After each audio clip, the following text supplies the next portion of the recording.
Hola chicos, bienvenidos. En este video vamos a hablar sobre las luxaciones de tobillo. Debemos recordar que la luxación es la pérdida de congruencia entre las superficies articulares de determinada articulación. En el caso del tobillo, se dan más frecuentemente en las articulaciones de carga que componen al tobillo. En este caso, la más frecuente, la pérdida de congruencia se dará en la articulación tibio-astragalina.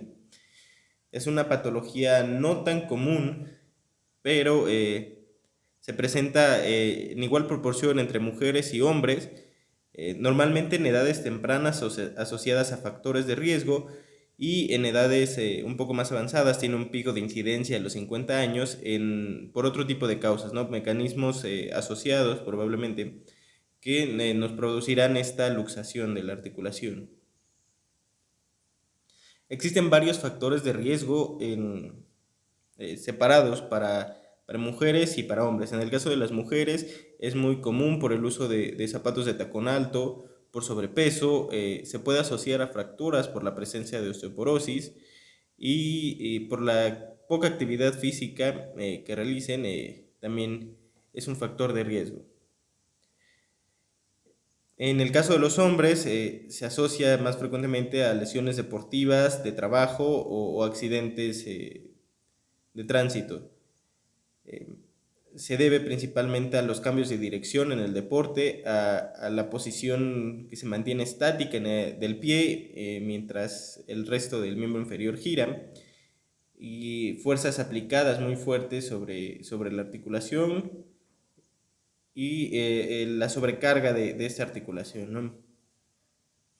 Se pueden clasificar dos tipos de mecanismos de lesión principales: la inversión y la eversión, aunque también puede producirse por mecanismos o traumatismos directos en sentido antero-posterior, posterior-anterior, mecanismos rotacionales del tobillo y otros que pueden producir esta luxación de manera indirecta.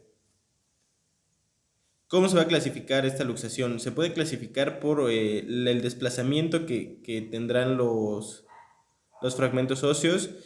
Una luxación posterior de tobillo, que es raro, pero aún así se puede presentar, en la cual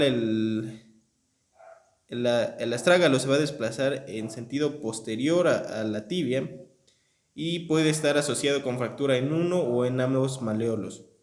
En el caso de la luxación anterior de tobillo, que esta es menos frecuente por la disposición anatómica del tobillo y los factores que pueden incidir sobre esta articulación, nos va a desplazar hacia anterior nuestro astrágalo y nuestros maleolos se desplazarán hacia atrás. Puede estar asociado a fracturas del reborde anterior de la tibia, y en el caso de las luxaciones laterales, la más común es una luxación hacia medial. Es la luxación de tobillo más frecuente que llega a urgencias, y en esta como tal nuestro astrágalo se va a desplazar hacia medial o hacia lateral y va a estar asociado con fracturas de los maleolos, el maleolo tibial o el maleolo peroneo, por un mecanismo indirecto. La fuerza se va a transmitir a través de estas superficies articulares y puede vencer la resistencia de estos. Entonces se hablaría de una fractura luxación de tobillo. Es muy frecuente que se asocie con fracturas por la estabilidad que tiene esta articulación. Los mecanismos de lesión también se pueden clasificar como directos o indirectos, y nos van a producir la clasificación como tal de lesión por el mecanismo. En el caso del mecanismo de lesión para una luxación posterior, tenemos que se va a deber a un desplazamiento intenso de la tibia hacia anterior. Entonces la fuerza va a desplazar la tibia hacia adelante y de alguna manera nuestro pie se va a quedar atrás, nuestro retropié, y se desplazará en sentido posterior. Eh, el mecanismo como tal es una plantiflexión forzada, en el cual es común en deportes en el que el pie se queda atorado en alguna superficie y se produce este mecanismo de lesión. En la luxación anterior va a haber un desplazamiento de la tibia hacia posterior y nuestro pie se va a desplazar hacia adelante. Es común en movimientos de dorsiflexión forzada o en el cual el pie se queda fijo y la tibia se desplaza hacia el posterior. Es común más en accidentes de tránsito, en algunos accidentes deportivos también puede ocurrir. Y el más común, el mecanismo lateral, es más por un desplazamiento lateral de nuestro pie con respecto a la tibia. También es común en traumatismos deportivos, en los cuales la fuerza va a desplazar esta articulación hacia alguno de los lados. Puede ser secundario a esguinces de tobillo por un mecanismo de inversión o de versión. ¿Cómo se va a diagnosticar? Principalmente por la anamnesis y el cuadro clínico de nuestro paciente, el cual va a referir dolor, tumefacción, puede haber hematoma, edema, deformación visible y la impotencia funcional.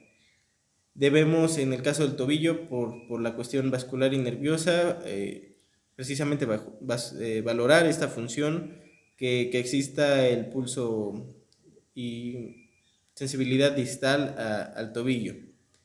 Están indicadas las radiografías una AP y lateral de tobillo y de la mortaja AP con 15 grados de rotación para poder apreciar y evitar esta superposición del peroné.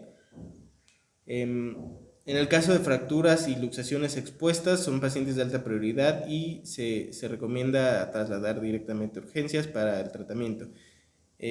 Igual en la radiografía se puede comprobar si existen fracturas asociadas que requieran tratamiento. El tratamiento conservador necesita una reducción de esta articulación, el cual normalmente se realiza con el paciente sedado y el médico realizará una tracción de todo el pie para regresarlo a su posición. En todos los casos, el tratamiento conservador está indicado en una inmovilización relativa por un breve periodo de tiempo, seguido de la rehabilitación para tratar el edema, el dolor y la limitación funcional que pueda quedar como consecuencia de la inmovilización.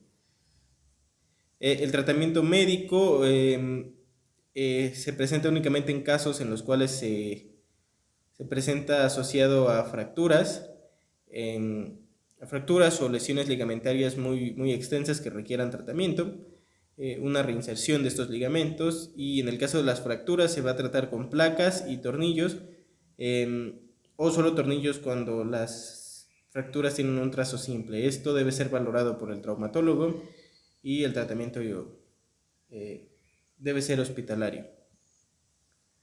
Es importante que cualquier fractura o lesión se considere la actividad del paciente, ya que el tobillo es indispensable para la marcha y para cualquier actividad del ser humano. Entonces, el resultado funcional debe ser el mejor posible del tratamiento que reciba nuestro paciente.